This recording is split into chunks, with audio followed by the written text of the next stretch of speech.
जहां के इंसाफ की खास मुलाकात में हमारे साथ थाने के पुलिस कमिश्नर आशुतोष डुमरे जी है, जिनसे हम जानेंगे कि कुर्बानी करीब है। 7 जून को जो है ईद उल अजहा मनाई जाएगी और इसके साथ जो है कुर्बानी से कब्ल जो है तैयारियां होती है आपके इलाकों में, जो है मुमरा थाना, भिवंडी, कल्याण, डोंबिवली, उल्लासनगर वगैरह में बड़े पैमाने पर बकरा मंडी भी लगती है और कुर्बानी भी की जाती है। तो ऐसी सूरत हाल में पुलिस ने क्या तैयारियां की है, क्या मेजर प्रिकॉशन लिए गए हैं, क्या इंतजाम किए गए हैं ताकि जो समाज कंटक है और फिरका परस्त है उन पर कदगन लगाया जाए, उन पर यानी जिस तरीके से काबू किया जाए, क्योंकि कुर्बानी के मौके पर अक्सर फिरका परस्त जो है कुछ इस तरह की हरकत करते हैं जिसमें दो समाज में तनाव पैदा होता है। तो उस सिलसिले में क्या आपने इंतजाम किए? जैसा आपने सही फरमाया जी कि ईद उल अजहा 7 तारीख को है। जी 8 और 9 तारीख को भी ईद बासी तीसरी जी ईद मनाई जाएगी। तो एहतियात के तौर पर हमने 35 नाके और चौकी बिठाई हुई है। जैसा आपको पता है कि गौवंश की हत्या महाराष्ट्र में जी इसके ऊपर बैन है। जी तो गौवंश की हत्या ना हो, इसके प्रिकॉशंस के लिए ये चौकियां लगाई गई है। तो थाने कमिश्नरेट में आने वाले सभी रोड के ऊपर ये चौकियां रहेंगी और इसके बाद में दिन रात वहाँ सीसीटीवी के माध्यम से और इनसे उनके ऊपर नजर रखी जाएगी। दूसरी प्रिकॉशन ये है कि जो फिरका परस्त लोग हैं उनके ऊपर प्रिवेंटिव एक्शंस भी हमारी शुरू हो गई है।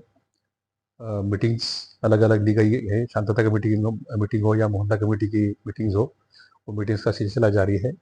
और हमने सभी से अपील की है कि ये ईद उल अजहा का जो त्यौहार है वो अच्छी तरह से मनाया जाए। आप जानते हो कि कुर्बानी एक अहम और मुकद्दस फरीज़ा है और सुन्नत इब्राहिमी भी है। जी और इस्लाम अमन का मज़हब है। जी बाकी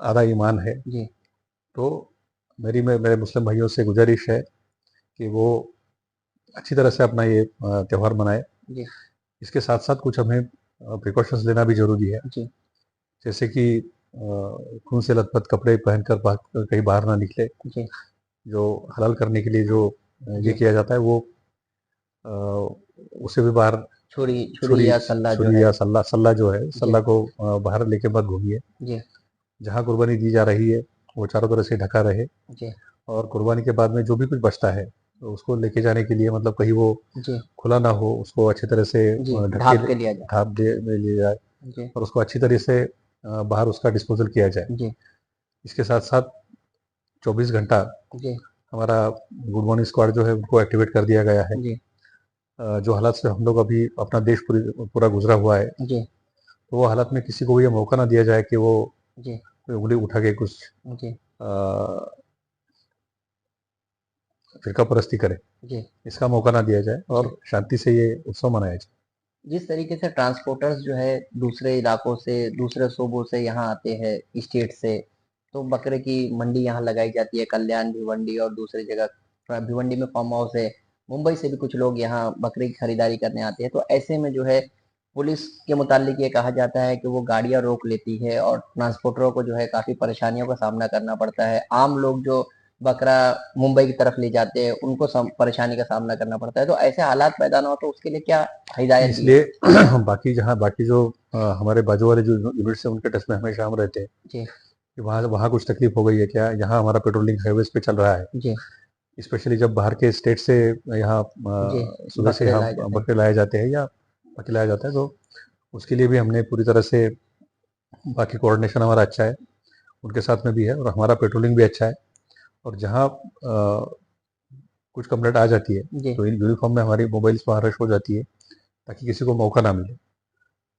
दूसरी एक बात थोड़ी ध्यान में रखनी चाहिए कि महाराष्ट्र में ईयर टैगिंग कंपलसरी है। जी बिल्कुल। मतलब जिसका ये करना है, कुर्बानी देनी है, जी उस जानवर का ईयर टैगिंग होना कंपलसरी है। जी बिल्कुल। तो मैं सभी से ये दरख्वास्त करता हूँ जी कि जो भी कुछ आप कुर्बानी देंगे तो वो जानवर जी जो बैन नहीं है, जी वो जानवर उनका ईयर टैगिंग होना चाहिए, जी मेडिकल सर्टिफिकेट होना चाहिए। जी सबके लिए अच्छा है वो। जी एक हेल्दी जानवर भी मतलब जी जी उसका कुर्बानी में उसकी तो कुर्बानी में तो जी बिल्कुल ऐसा वाजिब है कि हेल्दी जानवर रहे और हेल्दी जानवर बर्रा रहे और रहे। वही बर मतलब जी वही कुरान ने भी बताया है। जी तो ये सब बातों को ध्यान में रख के प्रिकॉशंस लेनी चाहिए। जी कुछ तकलीफ ना हो जी इसके लिए पूरे इंतजाम हमने किए हुए हैं। जी जैसे मैंने कहा, मीटिंग ले ली, जी चौकियां लगा दी है, प्रिवेंटिव जी एक्शन चल रहे हैं।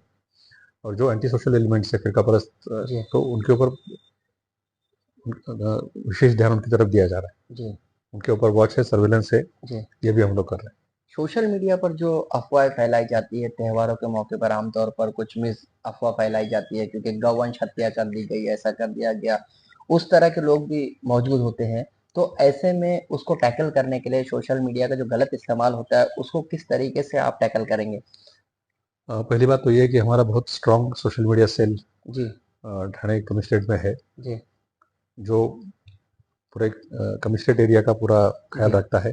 जी हर एक जोन में भी सोशल मीडिया सेल है जो लोकल लेवल पे मॉनिटर करते रहता है। जी बहुत बार फिरका परस्त लोग, ऐसा देखा गया है कि ये फिरका परस्त जी लोग सोशल मीडिया का ज़्यादा यूज़ करते हैं। जी जो चीज़ यहाँ हुई नहीं है, जी वो चीज़ भी यहाँ की है। जी बिल्कुल, हाँ। जो चीज़ कई साल पहले हो चुकी है, वो जी भी यहाँ की और जी अभी हो रही है। जी इस इस प्रकार के जी सोशल मीडिया पे मैसेजेस जी सिस्टमैटिकली फैलाने की कोशिश होती है, और दो मज़हब समुदाय में, के हाँ। समुदाय के बीच में हाँ टेंशन क्रिएट करने की कुछ जी फरका-गिरस्त का काम वही जी वही है। ये कोशिश होती है, तो इसलिए सोशल मीडिया पे हमारा पूरी तरह से ध्यान है। जी अच्छी तरह से मॉनिटरिंग हो रही है। जी छोटा-मोटा भी कुछ अगर सोशल मीडिया पे पोस्ट आता है, तो उसको इमीडिएटली उसके ऊपर कार्रवाई, उसके ऊपर जो जिसने पोस्ट किया है उसके ऊपर कार्रवाई, जी ये हम लोग काफ़ी बड़े पैमाने पे कर रहे हैं। और मैं भी आप सभी से गुज़ारिश करूँगा, दरख्वास्त करूँगा कि अगर ऐसी सोशल मीडिया पोस्ट कहीं आपकी नज़र में आ जाए, तो उसका जी पुलिस को इत्तला कर दें। जी इमीडिएटली पुलिस को बताएँ कि इसमें क्या हो रहा है और क्या टाइप की सोशल मीडिया पोस्ट घूम रही जी है।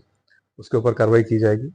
और दूसरी दरख्वास्त ये है कि इसको स्प्रेड ना करें। जी जो 2 मज़हबों के बीच में, समाजों के बीच में जी दूरियां पैदा कर रहा दूरियां पैदा करे, ऐसी है। किसी जी भी मैसेज को ना स्प्रेड करे, जी। उसको पुलिस के सामने लाएँ। नहीं, जिस तरीके से कुछ सेंसिटिव पैकेट्स भी हैं आपके वहाँ, कुछ सेंसिटिव इलाके जैसे भिवंडी है, मुंब्रा है, थाना है, राबोड़ी है, उल्लासनगर है, डोंबिवली, तो यहाँ पर जो है किस तरीके के इंतजामात रहेंगे? क्योंकि यहाँ जो है अक्सर ऐसे हालात पैदा करने की कोशिश करते हैं फिरकाप्रस्त अनासिर।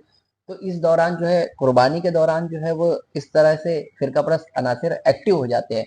तो उस पर किस तरीके से आप काबू करने की कोशिश करेंगे? एक तो बंदोबस्त स्कीम हमारी तैयार है। जी 6000 से ज़्यादा पुलिस वाले हम लोग तैनात कर रहे हैं। उसके साथ में जी एसआरपीएफ की कंपनियां हैं, जी जो कम्युनल हॉटस्पॉट्स है जी और सेंसिटिव पॉइंट्स है, जी वहाँ नाकाबंदी भी की जाएगी, वहाँ जी बंदोबस्त भी रखा जाएगा।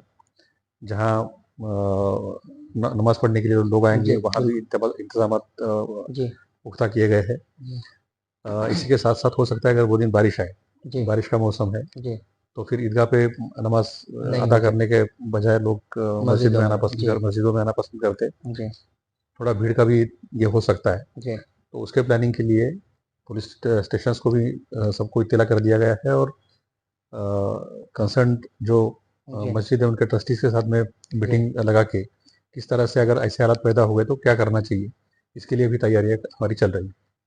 थाने शहर में कम्युनल हार्मनी बनाने के लिए आप अक्सर कोशिश करते रहते हैं, जिस तरीके से हिंदू मुस्लिम इत्तेहाद यहाँ रहा है, तो इसको बढ़ावा देने के लिए और क्या कोशिश करेंगे आप? किस तरीके से इसको बढ़ावा देंगे? क्योंकि त्योहारों के मौके पर अक्सर जो है कम्युनल हार्मनी डिस्टर्ब करने की कोशिश की जाती है, तो ऐसे में दूसरे फिरके के और तमाम। इसीलिए मुझे लगता है ना कि सिर्फ त्योहार का मौका देख के ही दो मजहबों को या दो समुदायों को साथ में लाना है, जी ये कोई सोल्यूशन नहीं है। जी दोनों कम्युनिटीज के साथ में, या जो जो सभी कम्युनिटीज है, सभी कंटिन्यूस सोशल कर। ग्रुप्स है, जी उनके साथ में कंटिन्यूस अपना इंटरेक्शन होना चाहिए, उनके जी साथ में हमेशा बातचीत होनी चाहिए। जी पुलिस स्टेशन लेवल से लेकर सीपी लेवल तक जी एक्सेस सबको होना चाहिए, जी ताकि एक विश्वास का माहौल पैदा हो, जी एक भरोसा एक तैयार हो। जी और ये कंटिन्यूस करने के बाद में ही थोड़ा एक सोशल हार्मनी डेवलप हो जाती है, जी। उसी को हम बरकरार रखें। ये थे आशुतोष डोमरे जी जो बता रहे थे कि किस तरीके से थाने में जो है कुर्बानी को लेकर इंतजामात किए गए। ईद उल अजहा 7 जून को है और 3 दिनों तक कुर्बानी का अमल जारी रहता है, तो ऐसे में किसी भी किस्म की कोई गड़बड़ी ना हो, इस पर खास तवज्जो दी जा रही है। पुलिस जो है पूरी तरह से अलर्ट पर है। इतना ही नहीं, मुसलमानों से आशुतोष डोमरे जी ने अपील की है कि वो जो है सोशल मीडिया का गलत इस्तेमाल ना करें। कुर्बानी के दौरान जो जानवरों का ज़बिया होता है उसकी जो है फोटो या वीडियो सोशल मीडिया पर वायरल ना करें। इसके साथ ही अफवाहों पर तवज्जो ना दी जाए, क्योंकि इस तरह से ऐसे हालात में फिरका परस्त अनासिर अफवाह फैलाते हैं।